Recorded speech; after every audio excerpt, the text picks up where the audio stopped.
All right, we'll get started. Assalamu alaikum, everyone. Welcome to the Another Muslim Podcast.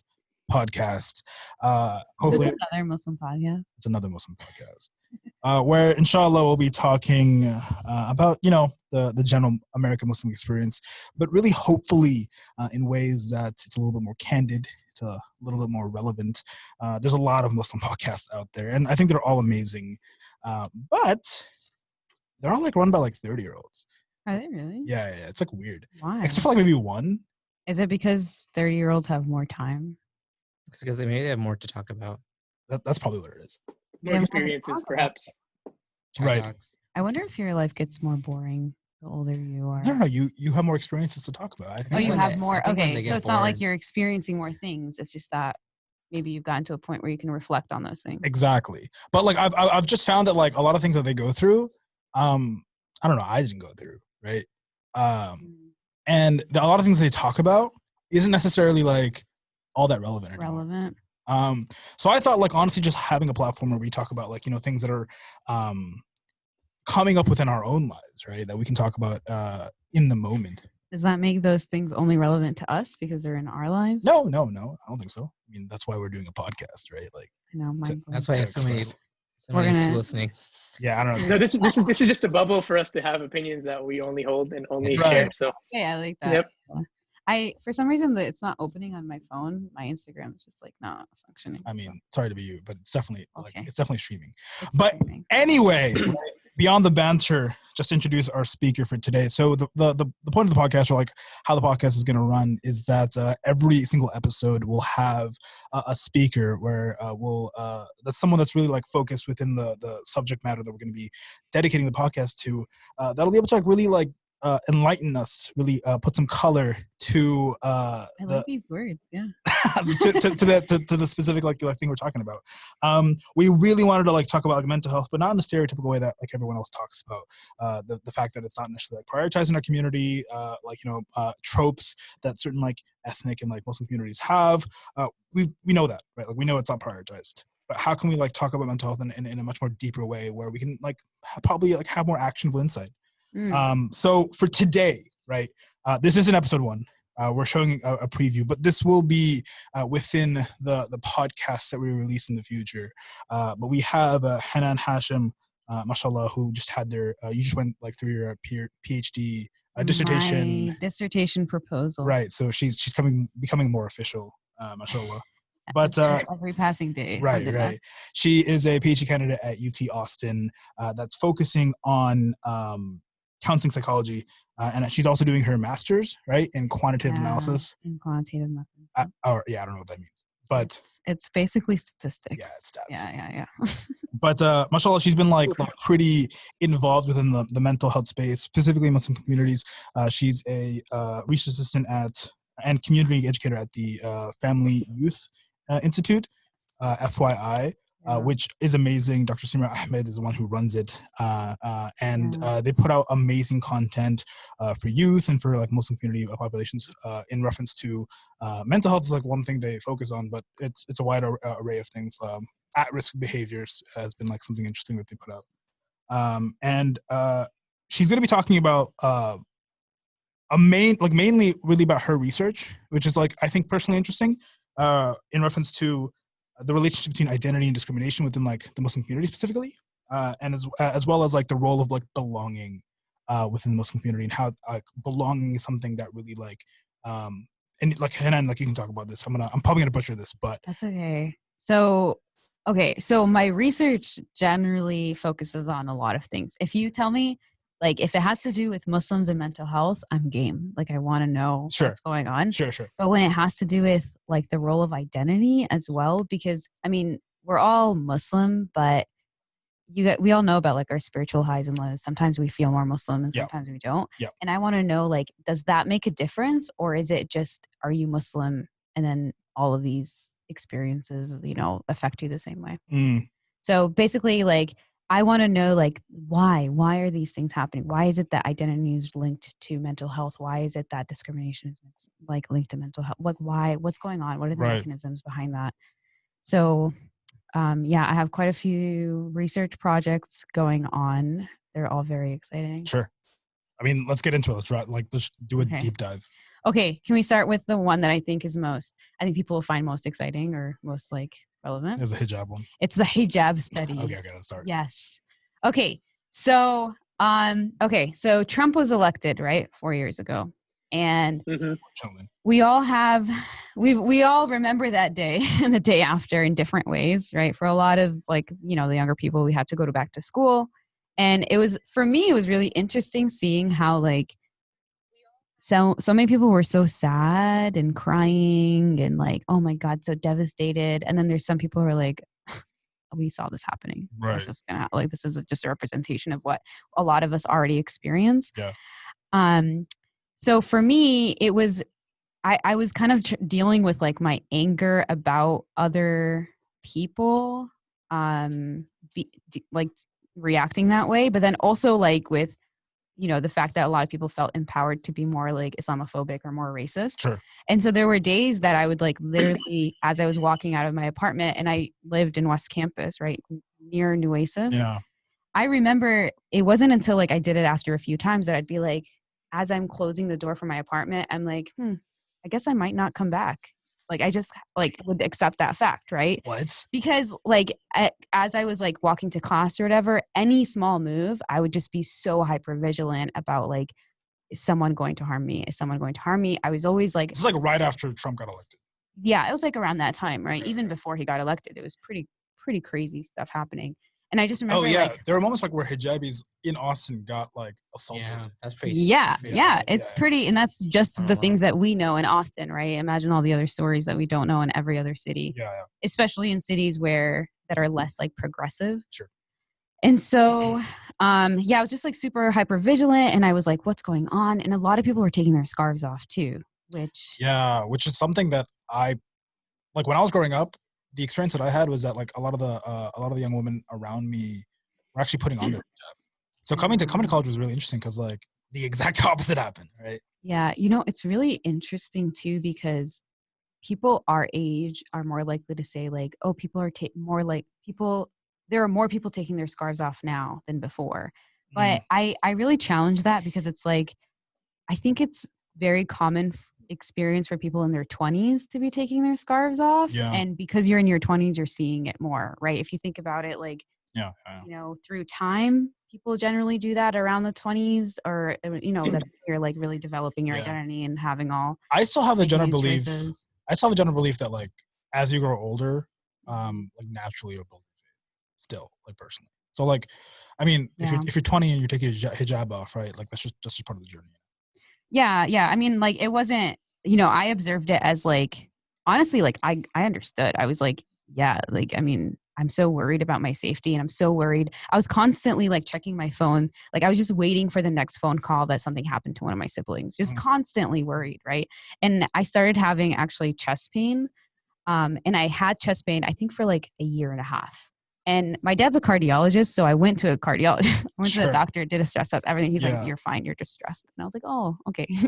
So I was just like interested in like because I can tell, like I knew what it was from. I knew it was because I was very hypervigilant and I was like just like scared for myself and all this stuff.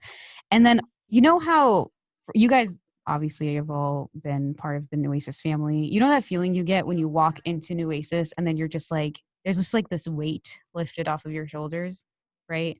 And so I was really interested in that, like that experience. I was like, how does that affect people like long term, right? Is it just like a community? Yeah, right. So that's where like belonging came in, right? And that's why I was interested in that. But even outside of that, I really was like curious about, because so through the Family and Youth Institute, an organization I absolutely love and believe in, I would go to different communities and, across the nation to give like educational workshops around like mental health to Muslim communities. And I would be like, I went to a community in Arkansas, and they were just like this small community in the middle of Arkansas, right? They didn't have the resources we had. But they were still like really passionate about Muslim youth work. And I'm surprised there are Muslims in Arkansas, to be honest. Yeah, there are Muslims everywhere, right? Like, which is that's the thing that we don't think about, right? You saying that you're surprised about it, like, is evidence of like we don't think about the people in those communities. So a lot of the resources we create is like for the people who have community or have places to go or whatever, right? That's true. So I was interested in this concept called solo status. So being the only person of your identity in different spaces. Because I was like, that's something that I can measure a little bit more. Like that kind of, I can measure across the board, right? Like living Muslim, like being the only Muslim like in your high school or college or something.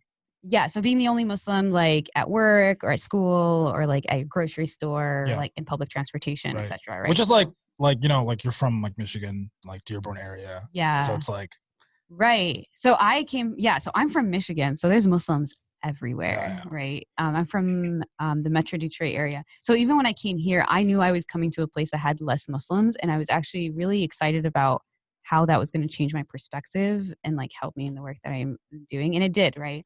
So anyways, I was interested in like people taking off their scarf and like this concept of solo status and the impact of discrimination. Sure. So as one does, I wrote up a grant to study this concept, right? To study the relationship between these variables. Is it through FYI or is this like now?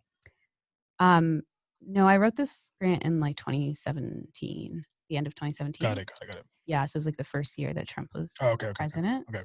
Yeah, the grant was through APA. So like the school? No, APA. Oh, like American Psychological Association. I got you.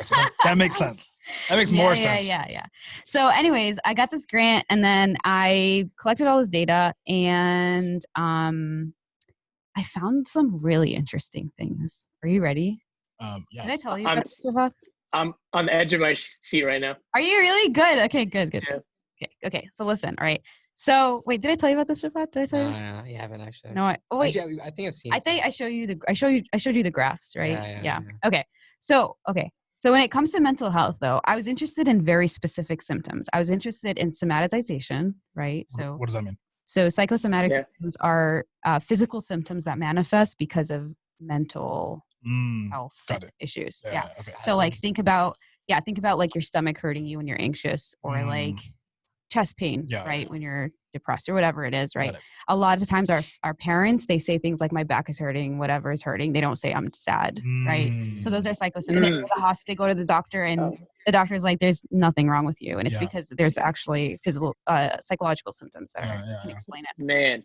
Yeah, right? So I was interested in somatization. I was also interested in paranoia because paranoia is, it's often misdiagnosed for minority groups because of like experiences of vigilance and discrimination. So what is paranoia specifically? Like, what does it define? So just being paranoid that someone is going to harm you.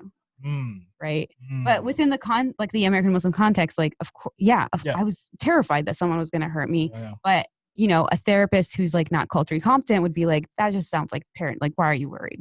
Has anyone hurt you? No, then why are you worried? Right. And then I was also interested in anxiety. So those are the three symptoms I was interested in. And so I was like, okay, so the research tells us that discrimination always predicts distress, right? Okay. Very consistently, longitudinal studies, like everybody knows this. Well, so where'd you find that? Like from I imagine like Black communities. The discrimination, distress? Yeah. Every community, anybody. Community. Yeah, it's like it's not even just, ethnic, racial, it's like gender, whatever minority identity you have. Got it. You experience discrimination, it causes distress. Right? That makes sense. Which, I mean, makes sense. Stress equals distress, right? So discrimination is part of what stress is. Right. So, okay, so I was like, so we know this relationship exists, but if we add solo status, so people who have more solo status, people who are more often the only person in their group, do they have worse outcomes than people who are not the only person in their group, right? So say like Shafat is someone who always goes to the masjid and he's always around Muslims. Yeah. And you will maybe less so. Maybe you are around Muslims, but less so. Yeah. Do you experience more distress than Shafat does because of discrimination, right? Yeah. Okay, so I wanted to do that. But then I was like, okay, but does it matter if you wear a hijab or not? So I added another layer to it. So I was like, does solo status affect the relationship between discrimination, distress for people who wear hijab and for people who don't wear hijab? So can I tell you like my assumption before you like go? Yes. Yeah. So, I want to hear your assumptions. Look, okay. So I have had moments where some of the work that I do, I've also like been able to work in like Muslim communities that are just like in the middle of nowhere. Yeah. And to be honest, Yeah. like I never understood why they were Muslim. Like not like in a bad way. It's like you like I like grew up in Dallas. Like it just like logically made sense that I was Muslim. Right. Right. Yeah. But like you have communities where like the masjid is like a basement. Right. And like it's like maybe like 1 or 2 families max. Right. And like I've met people that have like a level of faith that I dream about that come from those communities. So I've met people where it's like I'm literally like the only logical explanation that you have faith is because like God gave that to you. Yeah.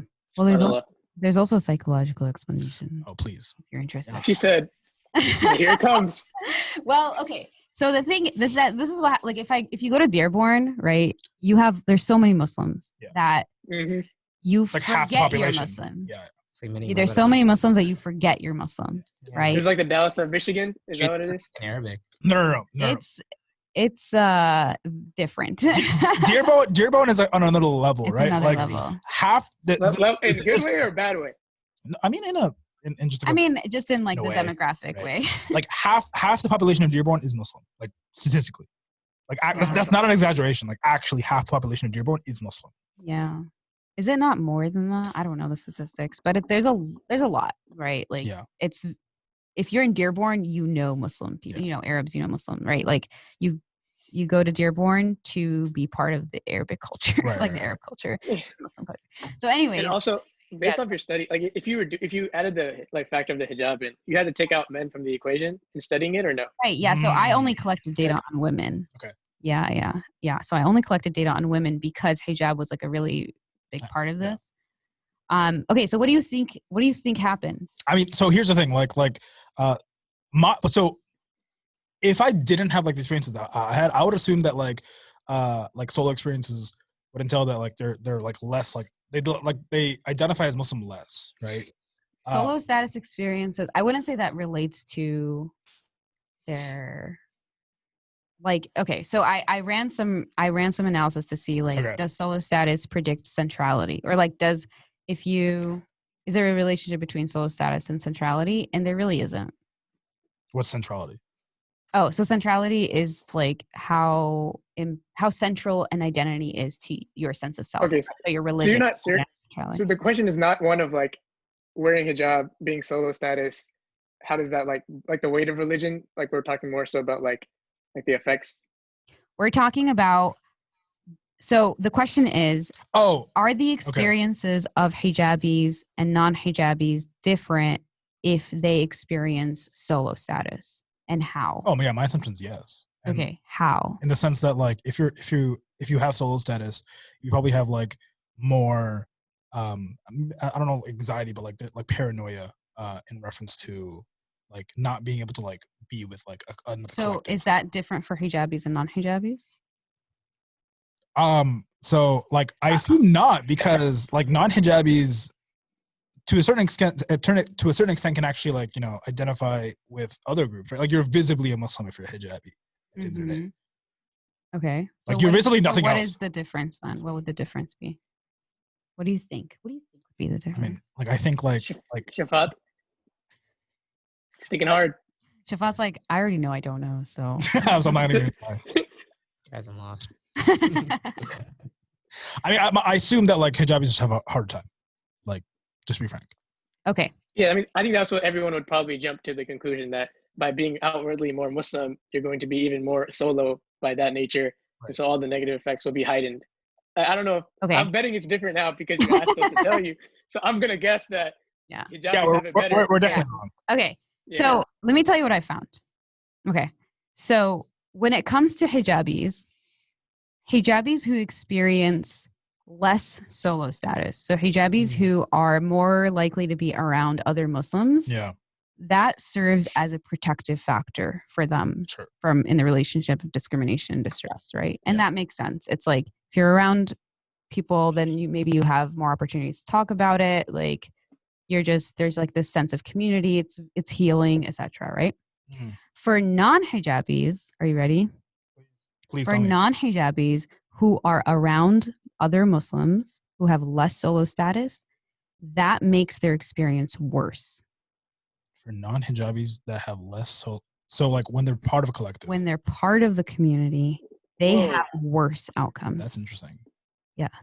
That's like the last thing I would have said, to be honest. So, okay. Can I tell you something, though? Can I tell you something? I'm not even... Wait, hold on. Can I tell you something? Yeah. When I tell men this result, they're like, what? When I tell women this result, they're like, oh. Yeah. Because I feel like I hear variations of this, like in some form or another, but to know that like statistically or like research-wise, like you came to that conclusion as opposed to like anecdotal, discussions, that's sad, obviously, but it's insane. Exactly. And that's part of that conversation with mental health in Muslims is very anecdotal. It's very much like, I went through this, so this is how I'm affected. You went through this, so that means I'm sure a lot of people, because that's what a lot of people talk about, but you forget that you're within your own bubble, right? So you're talking to people who have similar experiences as you, and there are other factors that you're not considering.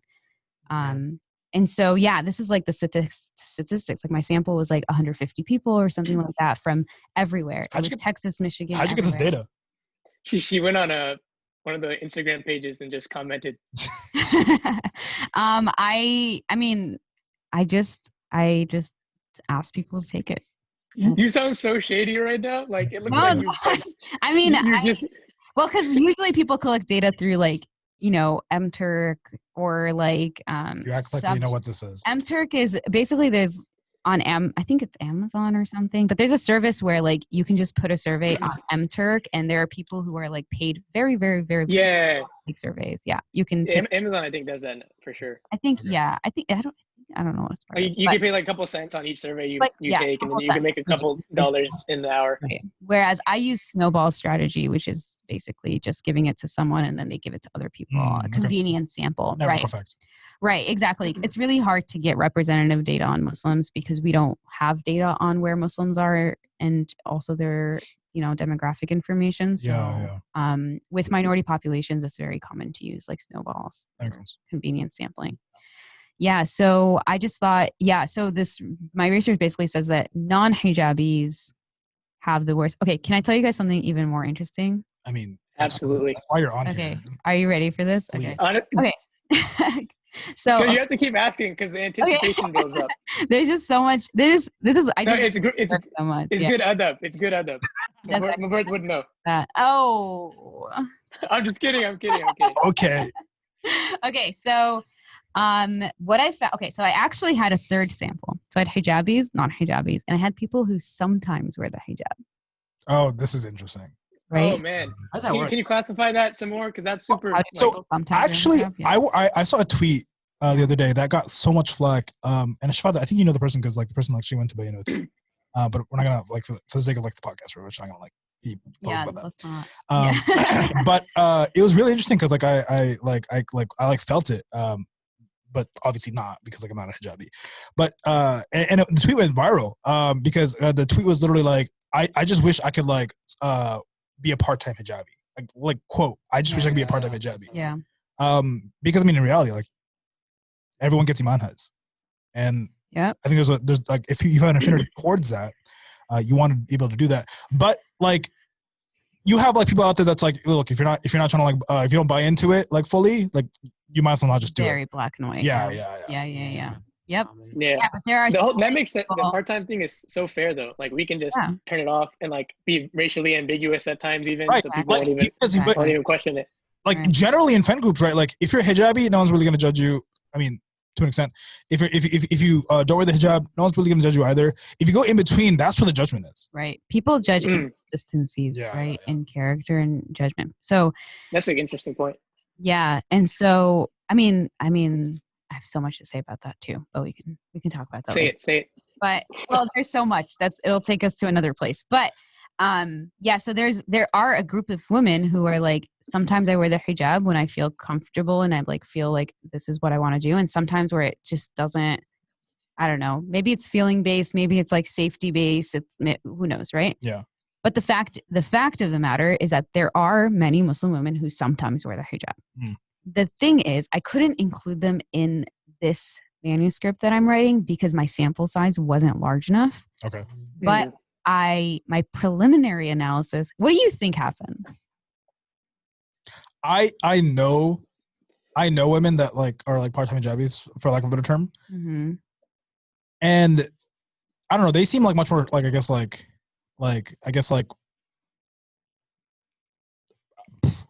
okay, you know. I feel like I don't know how else to describe much it. More like at peace. Yeah, exactly. Yeah, and that's exactly what the results found is that Muslim women who sometimes wear the hijab are doing so much better. Yeah. Than women who always wear it or women who never wear it. No, that's really interesting. Like wow, so much better. Yeah.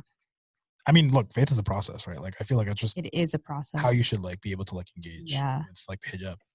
Yeah, but we're not allowed to, right? Yeah.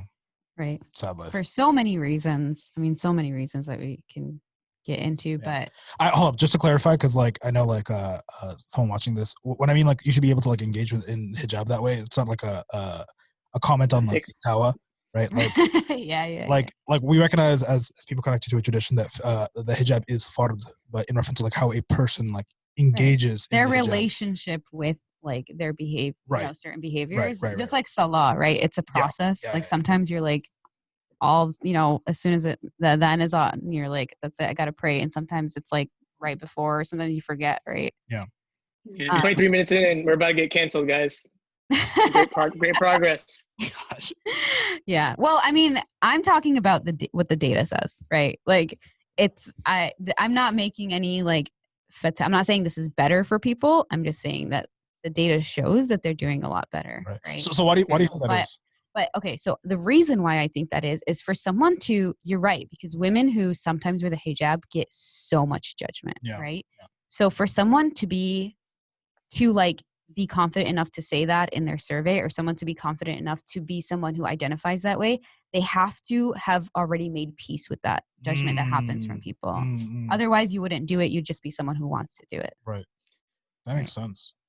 Yeah. Wow, that's a really hard takeaway to find. That makes sense though. Yeah.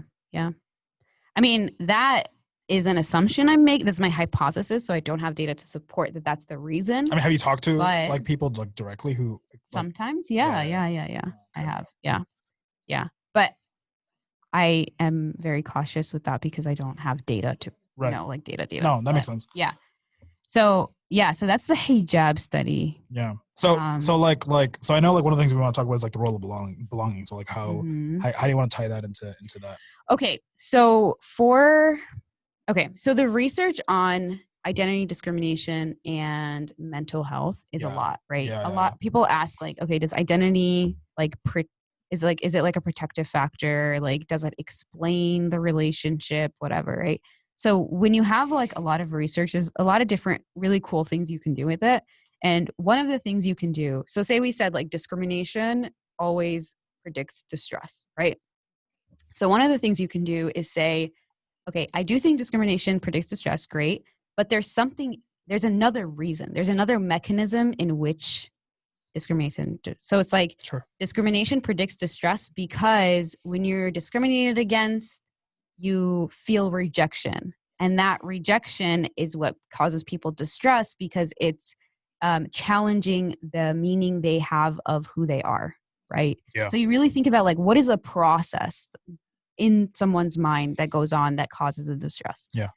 And then with identity, there's a lot of, the research is like everywhere. Some research says that like identity centrality doesn't predict mental health outcomes.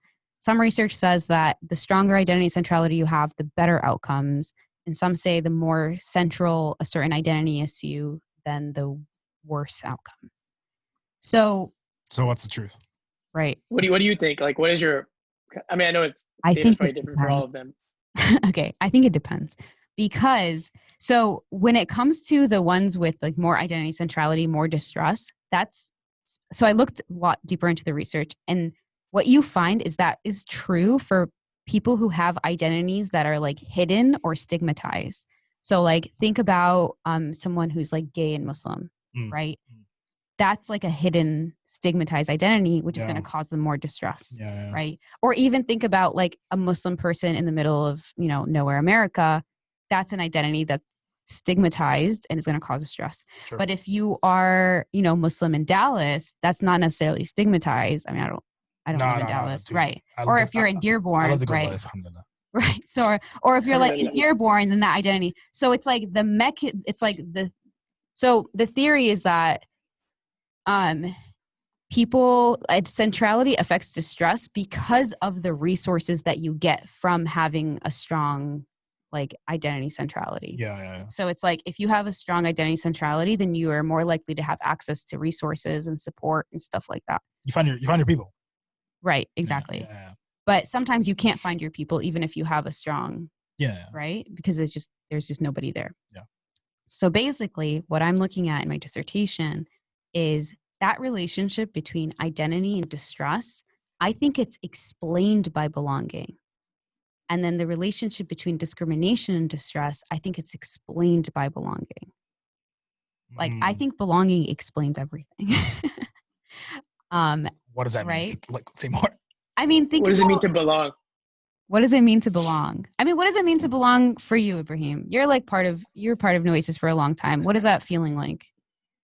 I mean, not too long, but I would say you're literally wearing maybe, a shirt right now. Like, I was paid. You literally just got out of a Oasis Moss like live stream. Like, you're part of the community. Yeah. I think they just canceled me and took me out of the community though, so we'll see about that. But I think maybe belonging is like a sense of comfort, maybe acceptance, like not needing to always be changed, like what's consistent for you, maybe to like stay within like a molded community. Yeah, so you like don't have to explain things. You don't like question. Like you walk in.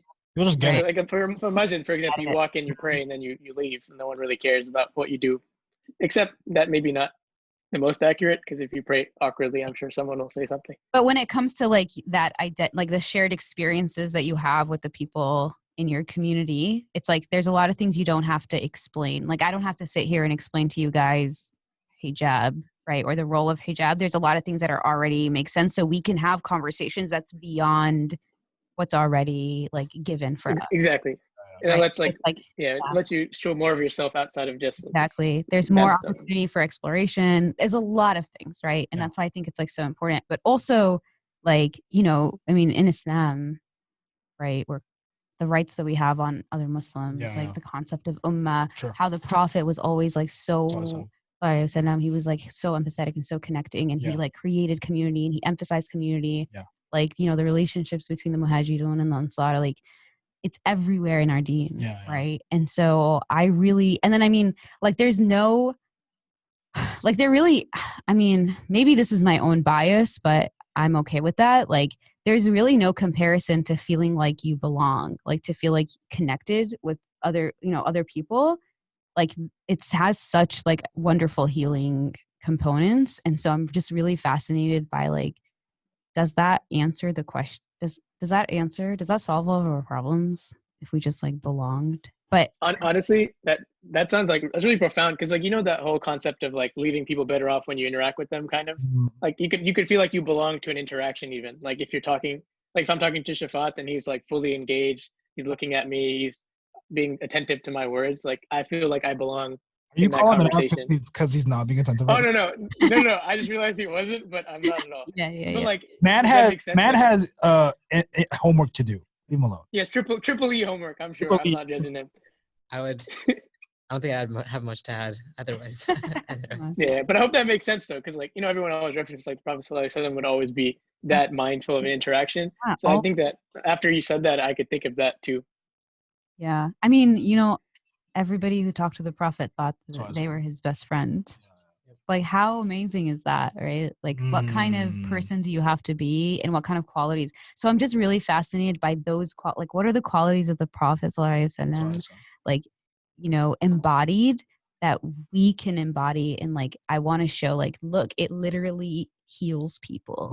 This is just literally be like the Prophet in this way. I think is so powerful. Dang. SubhanAllah. So like essentially, right, like whether or not you have like a identity centrality or not, as long as you have like a space where belonging happens, right, the effects of discrimination can be like So that's what I'm interested in looking at. Okay. Right. So that's what I proposed for my dissertation. Got and that's what Safa is helping me collect data on. Yeah. And so give me 6 months, right? Gotcha. And then we'll answer those questions. For the viewers and listeners, Safa Institute, mashallah, is a organization that Shafat here has started with. Yeah, Shafat, what's Safa about?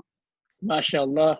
To it another time, inshallah. But Safa Institute is, inshallah, with the help of wonderful team from Oasis Mosque. We're trying to, I think the tagline we have is improve the pipeline from Muslims to quality mental health services. So everything that goes into that, we're trying to make it better, inshallah. Inshallah. And another thing y'all mentioned was like fostering culturally competent therapy, right? Is that? Yeah, there's so much like it's like a longer discussion, but it's really interesting when you study psychology and you see who are the people that made psychology, even like the research methods, and a lot of it goes back to who started, like what was the demographic like of the people that started out. And I mean, at that time, and then even if you look at the notable figures, it's like usually white European or American males. And I think like one of the first notable like female psychologists or like just non-demographic is like Mary Ainsworth. I don't even know when she comes in a lot later. I have no idea who that is. And then some of Freud's students, I know who that is. He had like there's like one or two. But Mary Ainsworth was like phenomenal. Like she did like some of the greatest research. Like she is like, and she's not only unique in just being like being like a not from that demographic, but also because she did cultural it's crazy because she was like one of the first to do a testing across different cultures, because before we just do your own demographic, which can be the same population, but honestly, mashallah, she like went to like all the way to Africa, like went to different villages. Oh wow. And then tested a thing called what's the proper term, attachment. Yeah, and it's a long discussion, but yeah, I have a lot to say on it. If you guys are interested, anyone who's listening right now, Safa Institute is actually starting a podcast soon. Yeah. So if you want to catch that stuff, stay tuned. Oh wait, really? Bro, oh man, I'm down to the future. But honestly, but Hanan, what's up? Back to. I'm like looking at my data. Back to yeah. You got time to write your dissertation. Yeah. But back to this role belonging. So you have this hypothesis. So this is my hypothesis, and I have a lot of like, there's a lot of theories that support it, and so I just want to run it and see what happens. So I think it'll be interesting. I mean, I think we'll find something. What are your assumptions? Like, what do you think? So I think that belonging explains the relationship. I think that it's really like the relationship between discrimination and distress and identity and distress is really through belonging. I think belonging is the answer. Okay. How do you measure belonging? Like, I know you're gonna have to like go through people questions about it. You say, "Do you that's feel?" so simple. You ask and also with that like framework, let's say inclusivity, it could be better where you're having your belong. Like, let's say someone goes to Oasis, they feel kind of like there's a sense of belonging, but it's not quite, optimal yet. Right. And would that affect like that net benefit increase the more belonging they feel there, or like is that kind of? So when you collect data, right? The way that we're able to make assumptions on data is like when you collect data, there's differences in people's answers, right? And so that's what's called like the variance in the data, the variance in that variable. Yeah. And so it's really like the difference in those variables and how it relates to the difference in other variables is what tells us the relationship, right? Does this variable's variance like change a certain way when this one changes a certain way, etc., or is it not affected by it? Yeah. So we can say things like the more belonging you feel, then that means the more distress you have. Got it. So we can't say like you have to have this level of belonging in order to feel distress. Yeah, can you even measure that, to be honest? Like, specifically. You can, just not with what I'm doing. Got it. Okay. Yeah. You can do a lot of things with data. It's really fun. Which is why you're getting a master's in it. That's why I'm getting my master's in it. Yeah. I mean, I'm a data analyst, but I don't find it fun enough to like get a master's in it, to be honest. But I really enjoy it. It's like how like when you're working on a project you really enjoy and you just can't put it down and hours pass by. that's like my relationship with like my data, where it's just like, I'm just curious to know, like, what is the relationship between this thing and this thing? And like, so basically you're a nerd. In a good way. A nerd trying to help people out. Yeah. Correct. I mean, yeah, it's like a good type of thing to be obsessed about, right? But question, Hanan. What's Good up? work. So I don't know if are you on Twitter? I am not. I mean, I have a Twitter, but I don't really. It's probably for the best. You won't feel belonging there. But also, would you say that like, so like on Twitter, there's a lot of like education, but also probably misconceptions that are raised about mental health. And obviously Twitter is like the gold standard for, okay, Facebook is, but Twitter is getting there for like misinformation, honestly. So how would you, like in your like lifetime, if you're going to keep working on, you know, collecting data and trying to, you know, create a narrative, not narrative, but create a better picture of mental health and like how to understand it, like how are you going to make sure people are, that impact isn't offset by people getting information like online about depression, anxiety, and things like that? I think that the reason why that happens is because we don't have data. Like, we really don't have data on the experiences of Muslim people. Like, we don't know what's going on. And so people end up just saying what they think is going on. And so you can say like, okay, you say that, but this is what is actually happening. Right. It's very different, right? So I think so interesting. Yeah. So I think like we just need to collect more data. Like people, I mean, take those surveys. Like when people ask you to take a survey, take it. Like the information you give is important because we're interested in your experiences and how that, you know, is related to other people's experiences.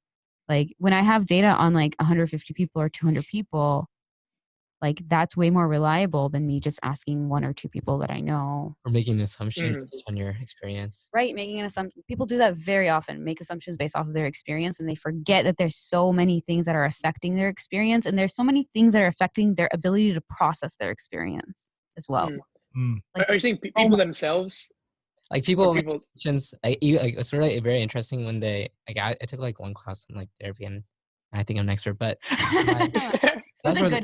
more than me. Yeah, my professor was amazing, but she was telling me like I basically had to write an essay where it was a really interesting task. Like a first task to watch a movie about like an alcoholic father, and how they're related with his family. Oh, you're talking about this, yeah. And you have to break it down. She's like, you have to break it down what you can say. And one of the biggest critiques she had for me was like, you're not allowed to make this assumption, you're not allowed to make that assumption, because you just there's so many times like you just don't know what's going on, and it's like a dangerous thing to ask. So I actually wait, can you explain that a little bit? Like what assumptions? Like trying to think. I mean, so the paper or the movie was about, ironically, about the writer of Mary Poppins, who was like had an alcoholic. Oh yeah. And she basically the movie depicted her, so that's like another assumption I'm not gonna make, that like it's fair comparison, but like the movie depicted her like as very like, you know, awkward, socially distant. She had like weird coping skills, like not coping skills, like as in like whenever something bad would happen, she would do things like, you know, pick grass on the floor, like sit outside, you know, be very detached from like her teams, be like miscommunicating. And then as a kid, I mean, she was just a normal child, but you know, she has like this dad that's like present sometimes, not present other times. I made some like assumptions when I was like analyzing and like trying to say like what would be the best way to go about helping her, or like, you know, how would you break down like different things she's going through. And I think one of the things I said that was that I think because the father was an alcoholic, and I can't remember actually, but and because another I made an assumption because, you know, his alcoholic, I assumed maybe it was like feeding back into his addiction, or, you know, is making or actually I think I made an assumption about his background. So how does assumptions like inhibit your ability to come to like the reality of like what's going on? Because the easiest way to find out the reality is just ask the person themselves. I think that's like what they usually recommend, or try to get them to tell you what's wrong with them, rather than you make a guess. And that's the worst feeling, right? When somebody makes a guess about you and they're completely wrong. You know, that's like, probably doesn't like, that's automatic feed into belonging. And you know, the first thing that like, you know, any like therapist or any like person wants to do with a person, their client, is to build rapport, build trust. You know, as soon as you make that judgment call and you make that wrong assumption, it's just as like writing them off. The client will write you off like immediately, and you know, that's probably like a good gone to waste. Going off of that, do you guys feel like there's like a culture where people like feel they have the knowledge to diagnose other people? Let me know if you need me to break that down. Can you break that down? Like, let's say someone knows like a friend or a friend of a friend who's struggling with mental health, and like very casually they'll kind of explain like, oh, it's probably because they're dealing with this or that, and they have this sort of background. Like, do you feel like you've seen that often, like in y'all's friend groups or your experiences? I feel like I do that, even, honestly. but no, okay. But my assumption is like everybody goes through things, and I think that's like really. I think the assumption that I don't know how fair it is, but I always like assume that people have that like everything's going all right, everything's going perfect. I feel like that's like an anomaly rather than like I think what you're saying is good though. Like obviously assume people have struggles, but I'm saying people who try to like psychoanalyze other people, perhaps. Like, do you think that's a trend or no? I think that people I hope not. I do think that people underestimate like the importance of getting training in this field, and people think that it's really easy to do. Yeah. There's some just crazy things like that. Mary Ainsworth, like man, like her research is so interesting, but you would never know it if you didn't learn. But basically, I mean, just to get like a taste was like she literally looked at like babies, like how they acted. There's 3 scenarios, like a baby, like how they would react when their mother would. Very interesting experiment. Like they would, essence of the experiment is like how the baby by themselves in the room with the mother. The mother leaves, a stranger comes in, and they see how that person reacts to the stranger, the baby, and then the stranger will leave, and then the mother will come back, and they'll see like how the baby will react when the mother comes back. And a healthy relationship will indicate immediately. See, I think what people forget that like there are very clear patterns in people's behavior.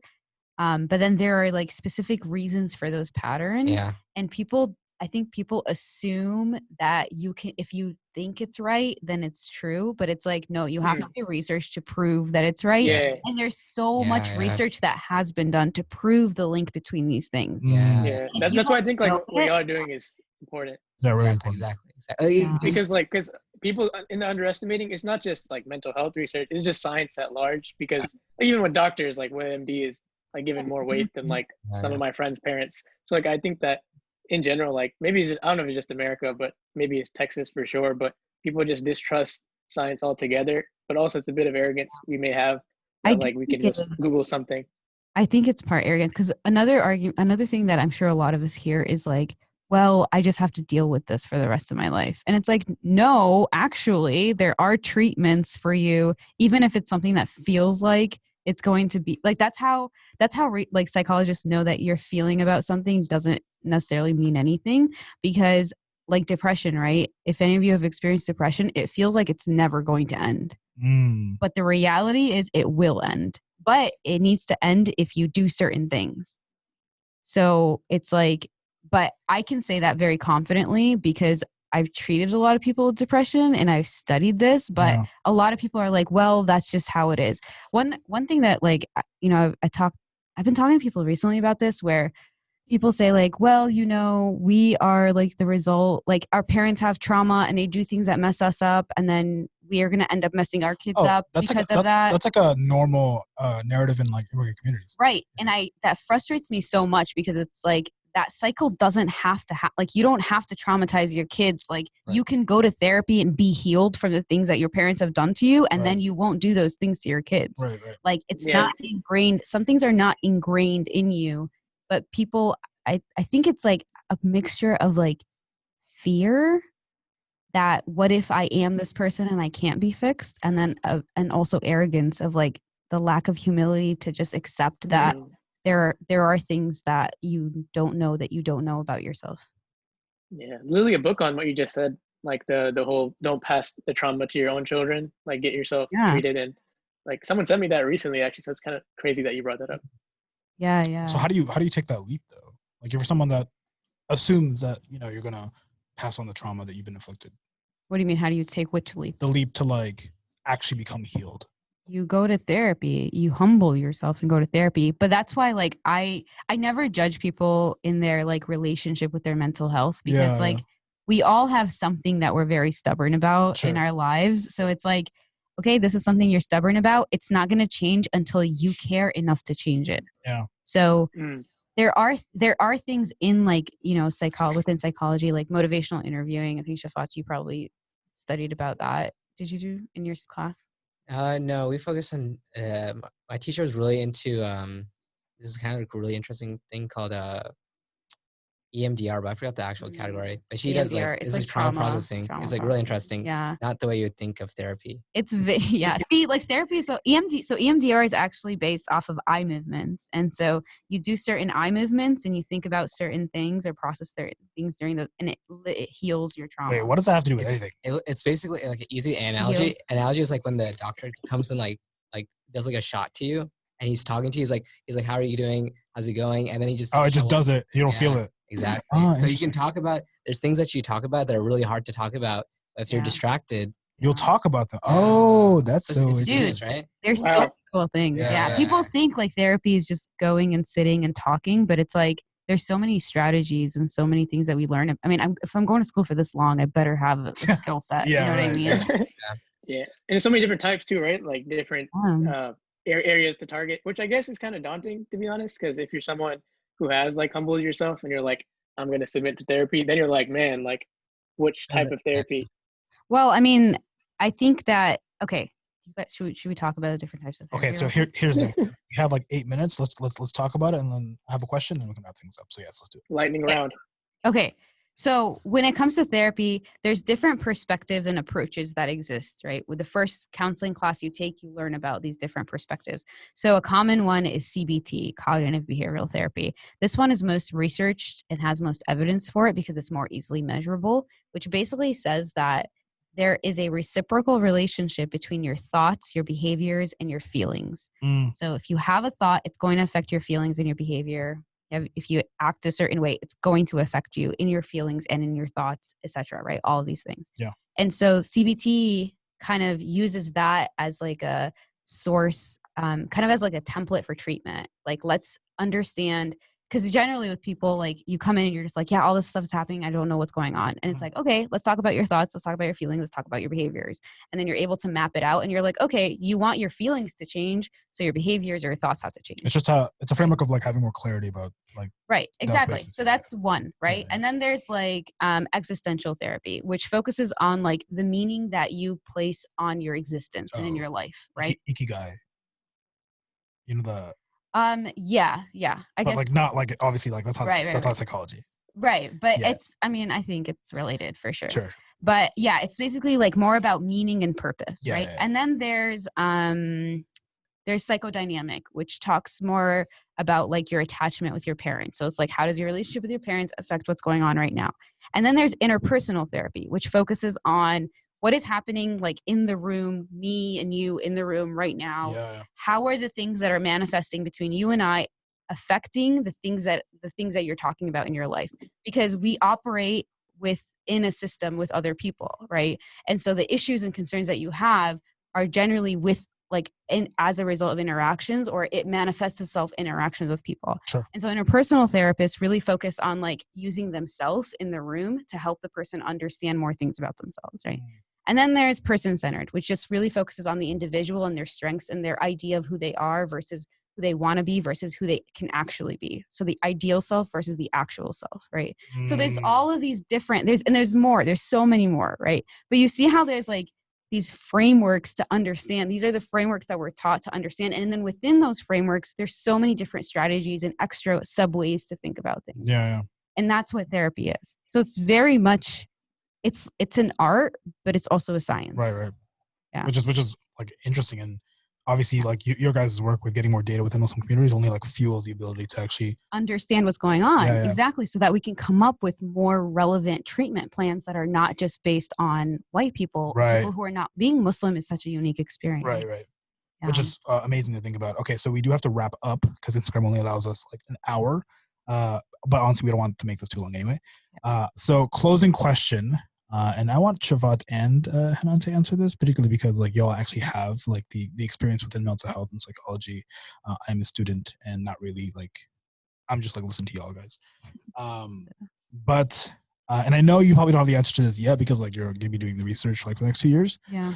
But in your experience with what you know, like obviously after like, years of study, how can we all personally, right? And we'll close off on this, attempt to invoke a sort of like feeling of belonging with the people around us. Like what can we individually do better? Like that one thing that we can just do better so that like everyone feels belonging around us. I have two answers, but I want to hear what Shafat's. I don't know. It's not my area of expertise. Well, I mean, what do you think? Like, it doesn't have to be something. She said, think, and then I'll tell you what I know. My answer is good. Well, I mean, it's also my opinion. Yeah, my answer is as good as the next person on Twitter's. What is it? Which is, I don't know. That's a pretty good answer. I don't know. I respect that. Yeah. I honestly don't want to say something that doesn't look dumb. Hanan, give us yours. Okay. Okay, so I have two answers, and I think they're both related. The first one is like study the Prophet, study the Prophet's character, study his life, study the Sira, and you will like. I took the Sira intensive class with Qalam. Life-changing. I walked out of that class, and I was like, I feel so validated in all the work that I'm doing. Yeah. Like I was like, thank you, like subhanallah, you know. And then my second. The second answer, which is actually related to what Shafat was saying, is don't make assumptions. Just ask questions. Just ask. If you are talking to someone and they say they experienced something, be like, what was that like? What was that like? Tell me more. I'm curious. Just be curious about people. Yeah. Just be curious. And that's like, when you think about the people that you enjoy being around, they're people that like know who you are because they've asked you questions and they sit there and they listen to you. Dude, right? That was so amazing. Because like someone told me that like a month ago, they were like the best friends they have are the people who are the most genuinely curious friends. Right. And like that makes so much sense. Right. Like as a therapist, one of the core parts of therapy is building rapport and making someone feel like they belong in that room. And a big part of it is just sitting there and listening to the person. You're like, I don't care about anything else. Yeah. And that's exactly the Prophet did, right? He literally faced his whole body to people. Yeah. And that's what we do in like literally being a subhanAllah, guys. Yeah. So inshallah, okay, I gotta stop us there because we got a hard deadline. But I really appreciate you coming on, Hanan. Actually, this is a really amazing podcast and awesome. I guess first episode recorded. I don't know if it's gonna be the first episode like to actually push out, but honestly, like it could be because it's actually really good. But for the viewers online and for anyone else listening, thank you for coming on to the another Muslim podcast. If you enjoyed what we talked about, give us a follow, share it, listen again, right? And inshallah, we'll try to do this more often and like have a little bit more better content for y'all. Inshallah. And where can people follow you? So you can follow me on Hey Hashem on Instagram. So HEY Hashem HASHEM. That is my Instagram. That's my professional Instagram. Awesome. All right. Thank you again. Inshallah. No problem. I'll see you guys, everyone, later. Inshallah. Assalamu alaikum.